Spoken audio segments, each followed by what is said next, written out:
Jaha, moikka pitkästä aikaa. Miltäs mun esikasvatushommat täällä näyttää? Kohtuullisen hyvältä. Tässä oli tämän illan projekti, eli vihdoin nämä keijumekot on nyt siinä mallissa, että nämä sai koulittua näihin isompiin soilblokkiin kuutioihin. Eli nämä lähti siis todella hitaasti liikkeelle. Kylvin ne toki yläkuulla, mutta juuripäivänä. Ja musta tuntuu, että näähän ei siis mitään muuta tehnyt kuin kasvatti juuria. No nyt sitten yhtäkkiä pari viikkoa sitten vihdoin tapahtui ihme. Ja nämä lähti sitten kuitenkin, mä olin jo aivan luovuttanut niiden kanssa, ne lähti kasvamaan ja tässä vaiheessa ollaan tällä hetkellä. Eli siis saattaa olla, että saadaan tänä vuonnakin keijumekkoja. Olisi ihanaa. No mitä muuta mulla täällä on, niin tuohon yläterassin noihin amppeleihin, niihin tulee erilaisia petunioita. Eli mulla on riippapetuniaa ja sitten on tommonen kerrotumpi petunia. Niitä tulee molempia niihin amppeleihin. No sitten tää aivan ihana vähän persikan värinen, mitä vilahteli viime kesänä somessa, niin toi orvokki. Niitä on ihan hyvä satsi tulossa.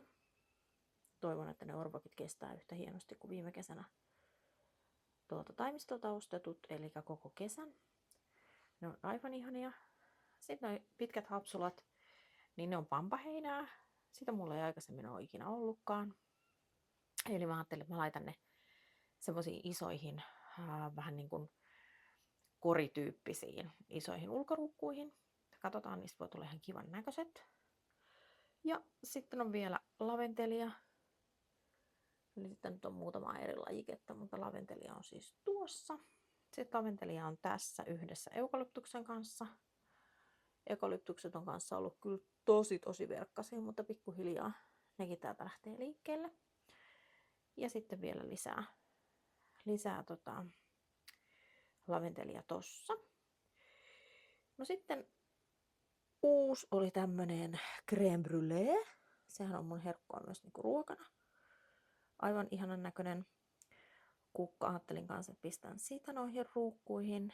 Ja sitten täällä noi eilen kylvetyt tomaatit, eli kirsikkatomaattia, 3 erilaista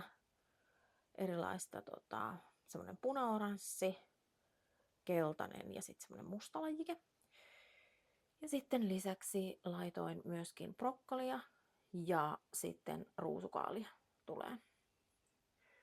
No sitten täällä vielä koristetupakkaa ja sitten semmonen kuin Axe Risp, mikä on vähän samannäköinen kuin niinku toi kanerva, tosi jännän värinen.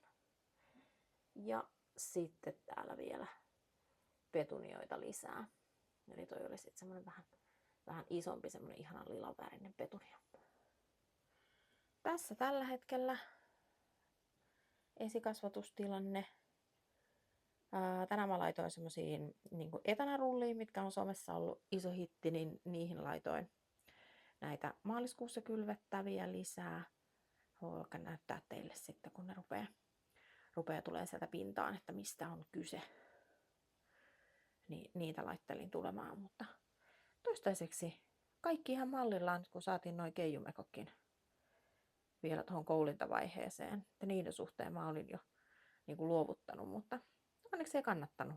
Tai en luovuttanut, eikä kannattanut luovuttaa. Että siitä kesti vaan kastelin niitä 2 kuukautta, vaikka olivat ihan tulitikon pään kokoisia, mutta selkeästi nyt vihdoin, nyt jos ei harsosääsket iske, niin tästä selvitään.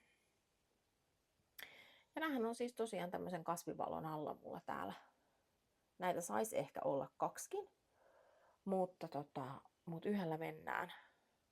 Aika tehokkaasta lampusta on kyse, eikä ole ainakaan niin kuin lähtenyt nämä karkaileen mitenkään erityisesti pituuskasvua, niin uskoisin, että toi teho riittää tuosta, että olisiko tuossa 2000 wattia, se on noin 75% mulla tällä hetkellä päällä. Jes, näillä mennään. Katsellaan huomenna sitten lisää, miltä näyttää.